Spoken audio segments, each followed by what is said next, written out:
Kumusta mga kasaliksik? Sa gitna ng patuloy na tumitinding tensyon sa Indo-Pacific region, muling naging sentro ng diskusyon ang estratehiyang militar ng Amerika sa paggamit ng mga spy submarine upang harapin ang lumalakas na impluensya ng China. Ang sigalot sa rehiyon ay nag-ugat mula sa pinalalawak na presensya ng China sa South China Sea, kung saan itinayo ang mga artificial islands na nilagyan ng military bases, airstrips, at missile systems. Dahil dito, lalong tumindi ang pangamba ng iba't ibang bansa, kabilang ang mga ASEAN nations, na maaaring maapektuhan ang kalayaan sa paglalayag at ang mga karapatan nila sa natural resources sa rehiyon. Ang mga spy submarine ay bahagi ng makabagong intelligence network ng Amerika. Nilalayon ng mga submarinong ito na magbigay ng detalyadong impormasyon tungkol sa mga galaw ng China, partikular sa kanilang military build-up at maritime activities. Bukod dito, ang mga submarines na ito ay nilagyan ng cutting-edge stealth technology na ginagawang halos imposibleng ma-detect sa ilalim ng tubig. Sa ganitong paraan, nagiging mas epektibo ang Amerika sa pag-monitor ng mga aktibidad ng Chinese Navy at sa pagtukoy ng mga posibleng banta sa seguridad. Ang tensyon ay hindi lamang limitado sa pagitan ng Amerika at China. Ang iba't ibang bansa sa rehiyon tulad ng Pilipinas, Vietnam at Malaysia ay direktang naaapektuhan ng sitwasyong ito. Ang mga bansang ito na may kani-kaniyang territorial disputes laban sa China ay nakikita ang presensya ng spy submarines ng Amerika bilang parehong proteksyon at potensyal na sanhi ng karagdagang komplikasyon. Bagamat marami sa mga bansang ito ang may alyansa sa Amerika, nananatili ang kanilang pangamba na ang tumitinding tensyon ay maaaring magresulta sa isang bukas na alitan na maglalagay sa kanila sa gitna ng digmaan. Sa nakalipas na mga taon, nakita rin ang paggamit ng Amerika ng iba't ibang pamamaraan upang labanan ang militarisasyon ng China sa South China Sea.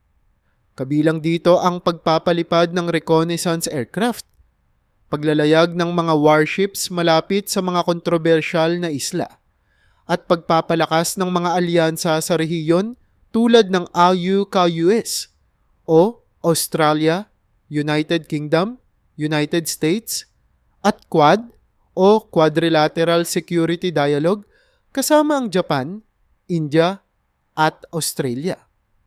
Ang mga hakbang na ito ay itinuturing na bahagi ng tinatawag na Freedom of Navigation Operations na naglalayong tiyakin ang kalayaan ng lahat ng bansa na makagamit ng mga internasyonal na daanan.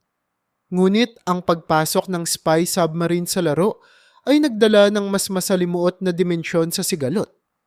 Ang mga submarinong ito ay kayang makakuha ng mga classified na impormasyon, kabilang ang detalyadong mga mapa ng seabed, mga aktibidad sa ilalim ng dagat, at iba pang mahalagang datos na hindi abot ng conventional surveillance tools. Bukod dito, ang mga ito ay posibleng nakakapagdala ng advanced underwater drones na ginagamit para sa mas malawak na espionage operations. Habang lumalakas ang tensyon, umaalingaw-ngaw ang mga tanong mula sa international community. Ang pag-deploy ng mga spy submarines ba ay nagpapalakas ng seguridad o mas nagpapalapit sa isang mas malawak na digmaan? Ano ang magiging implikasyon nito sa pangmatagalang relasyon sa pagitan ng mga global powers? Ang mga tanong na ito ay mahalagang pagtuunan ng pansin, lalo't walang senyales ng pagbagal ng kompetisyon sa pagitan ng Amerika at China sa rehiyon. Sa kabila ng mga hamon, ang papel ng mga spy submarines ay malinaw. Ang pagseserbisyo sa interes ng Amerika sa pamamagitan ng pagkakaroon ng strategic advantage laban sa China. Sa mga susunod na hakbang, inaasahan ng lahat ang mas masalimuot pang bakbakan sa larangan ng impormasyon at teknolohiya na patuloy na magpapataas ng tensyon sa Indo-Pacific. Ang katanungan, gayunpaman, ay kung hanggang kailan maiiwasan ang posibilidad ng direktang sagupaan. Ang pagpapalibot ng spy submarine ng Amerika sa karagatan ng South China Sea ay itinuturing na isa sa pinaka-advanced na hakbang sa larangan ng espionage at maritime surveillance. Ang submarine na ito ay bahagi ng highly classified program ng US Navy na may layuning makuha ang mga critical na impormasyon mula sa Chinese military at kanilang naval activities sa rehiyon. Ang mga detalye tungkol sa teknolohiya at kakayahan ng submarine ay mahigpit na binabantayan. Ngunit, batay sa mga ulat, malinaw na ito ay dinisenyo para sa stealth at intelligence operations. Isa sa mga pangunahing tampok ng submarine na ito ay ang paggamit ng stealth technology, isang teknolohiya na nagbibigay daan upang ito ay hindi madaling ma-detect ng sonar systems ng ibang bansa. Kabilang na ang advanced sonar networks ng China. Ang hugis ng hal nito, pati na ang materyales na ginamit, ay idinisenyo upang sumipsip ng sound waves, dahilan upang ito'y halos maging invisible sa ilalim ng tubig. Ang ganitong teknolohiya ay nagbibigay sa submarine ng kalamangan na makalapit sa mga sensitibong lokasyon nang hindi agad natutukoy ng kaaway. Bukod sa stealth capabilities, ang spy submarine na ito ay sinasabing nilagyan din ng makabagong sensors at surveillance equipment. Ang mga kagamitan nito ay may kakayahang mag-record ng komunikasyon, tukuyin ang galaw ng mga barko, at magsagawa ng detalyadong seabed mapping. Sa pamamagitan ng mga high-resolution sonar at underwater cameras, kaya nitong idokumento ang mga istruktura sa ilalim ng dagat. Kabilang na ang mga undersea cables at pipelines na madalas gamitin sa komunikasyon at enerhiya. Ang impormasyon mula sa mga surveillance tools na ito ay mahalaga para sa estratehiyang militar ng Amerika, lalo na sa pagsusuri ng kahinaan ng maritime infrastructure ng China. Bukod dito, may kakayahan din ang submarine na mag-deploy ng underwater drones para sa mas malawak na operasyon. Ang mga drones na ito ay kayang magsagawa ng malalapitang pagsisiyasat sa mga naval bases, artificial islands, at iba pang pasilidad na pinaniniwalaang critical sa military operations ng China. Ang mga drones ay may autonomous systems, na ibig sabihin ay kaya nilang kumilos ng walang direktang kontrol mula sa crew ng submarine. Sa ganitong paraan, nagiging mas versatile at epektibo ang operasyon ng submarine.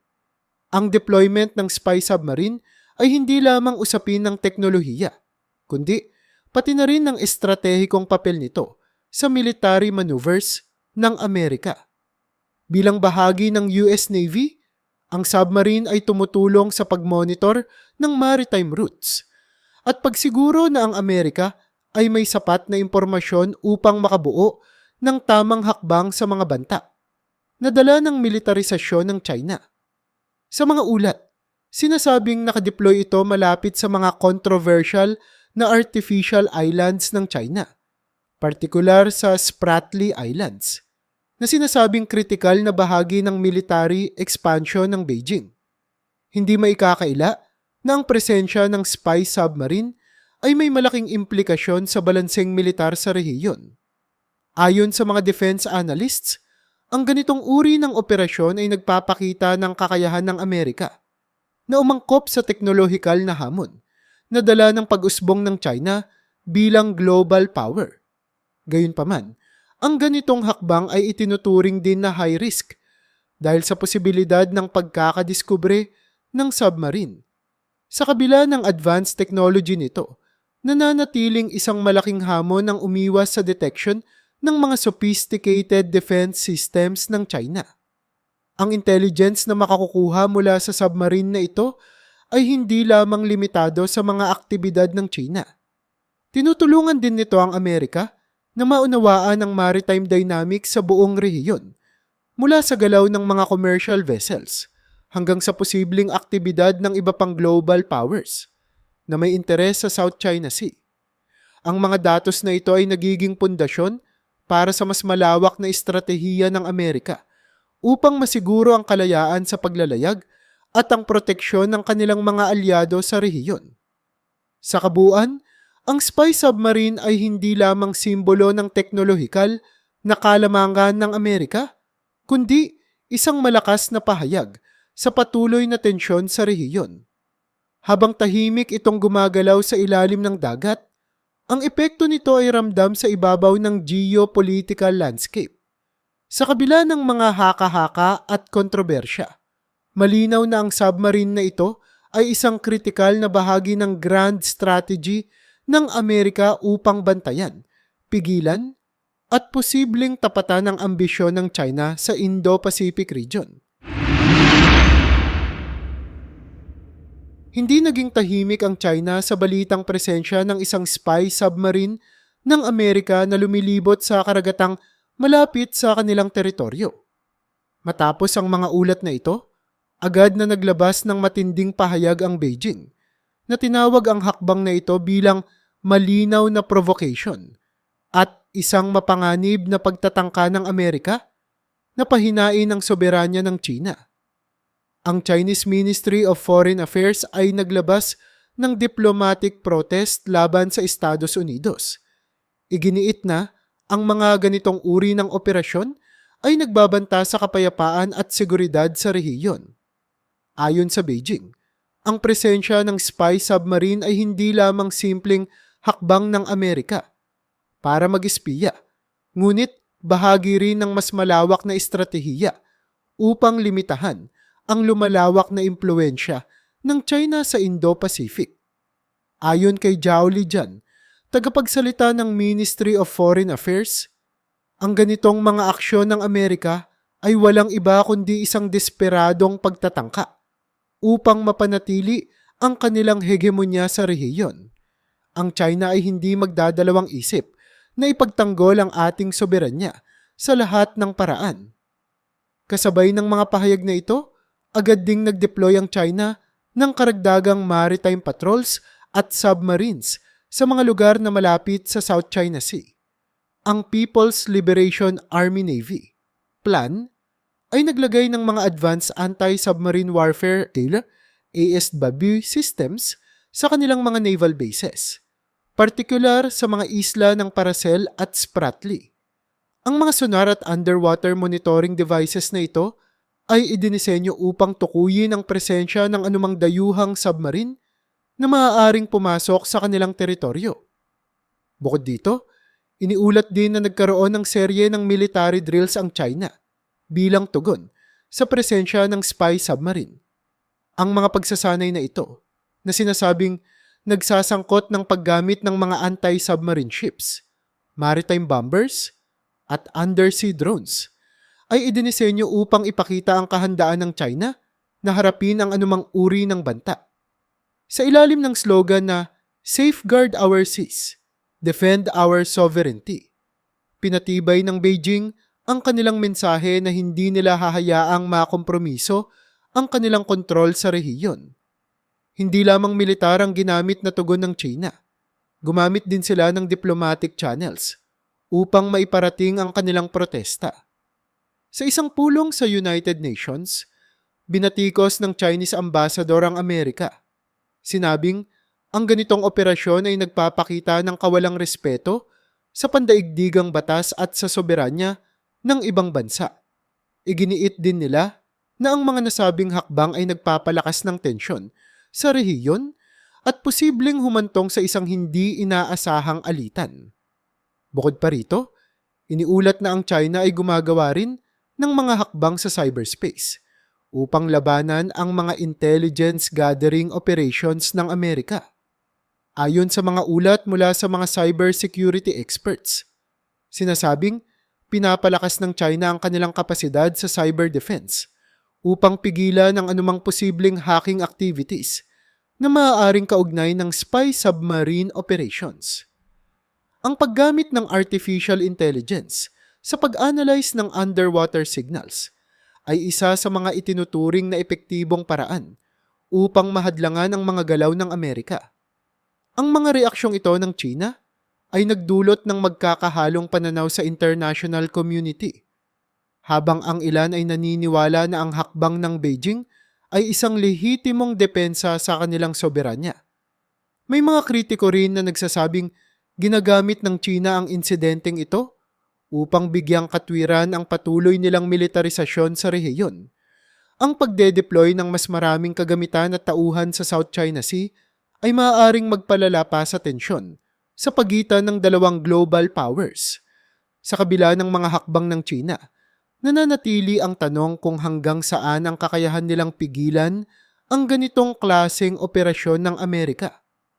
Sa isang pahayag mula sa isang military analyst sa Beijing, sinabi niyang, bagamat handa ang China na ipagtanggol ang ating karagatan, ang teknolohikal na kaalamangan ng Amerika ay isang malaking hamon. Ang presensya ng spy submarines ay nagpapakita na kailangan nating higit pang palakasin ang ating military capabilities. Sa kabuuan, ang presensya ng spy submarine ay hindi lamang usapin ng teknolohiya o taktika, kundi isang simbolo ng patuloy na tunggalian sa pagitan ng Amerika at China. Ang bawat hakbang na ginagawa ng dalawang panig ay nagiging isang palatandaan ng masalimuot na estado ng geopolitics sa rehiyon. Habang nagpapatuloy ang sigalot, malinaw na parehong panig ay nagkakasa ng kanilang mga estratehiya na maaaring humantong sa mas malalim pang alitan kung hindi maayos sa pamamagitan ng diplomatikong paraan. Sa tumitinding sigalot sa pagitan ng Amerika at China, patuloy na lumalakas ang usapan tungkol sa posibilidad ng resolusyon o mas malalang escalation ng tensyon sa South China Sea. Habang kapwa nagpapakita ng kanilang lakas militar, nananatiling bukas ang tanong. May lugar pa ba para sa diplomatikong solusyon? O baon na ang rehiyon sa landas ng walang humpay na alitan?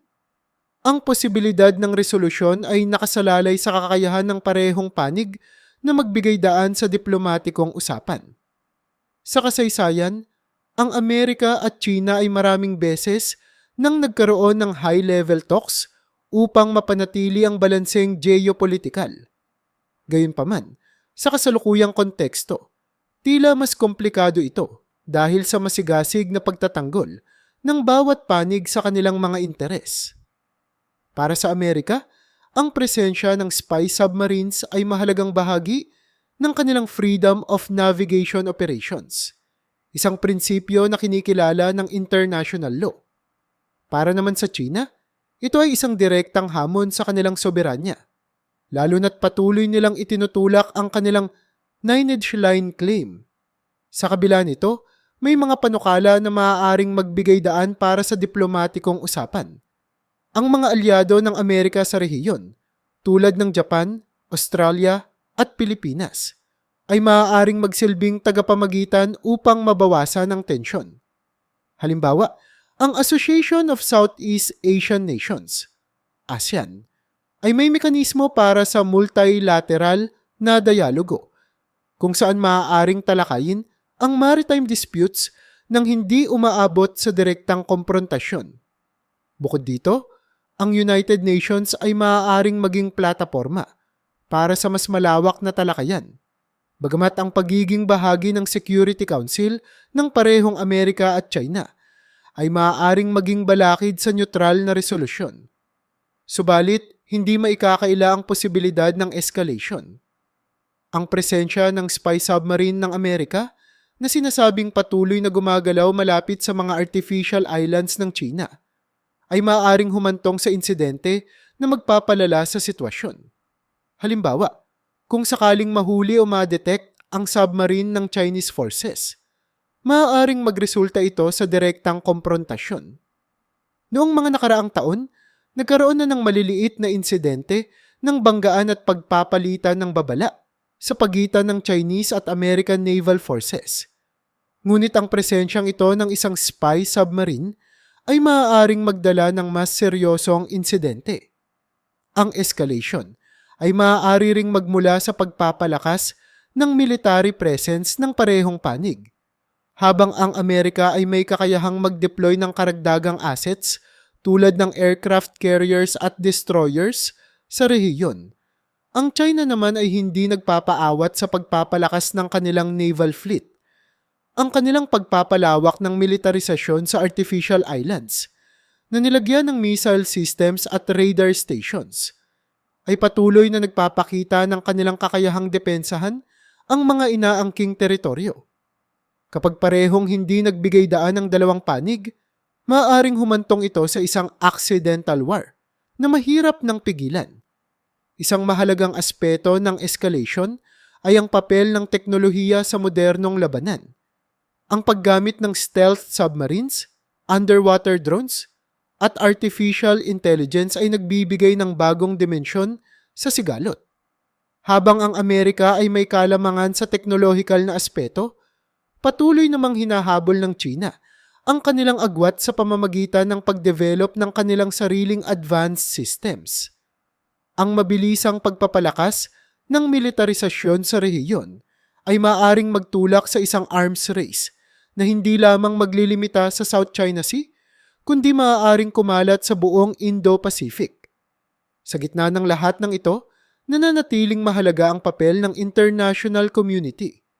Ang mga bansang tulad ng Russia at mga European powers ay nagbabala tungkol sa epekto ng hindi pagkakaintindihan sa pagitan ng dalawang global powers. Ang isang bukas na alitan sa South China Sea ay magkakaroon ng epekto hindi lamang sa rehiyon kundi sa buong mundo. Lalo na't mahalaga ang maritime routes dito sa pandaigdigang ekonomiya. Ang mga pangunahing supply chain, tulad ng langis at iba pang raw materials, ay dumadaan sa mga karagatang ito. Kaya't anumang uri ng tensyon o kaguluhan ay tiyak na magdudulot ng malawakang epekto.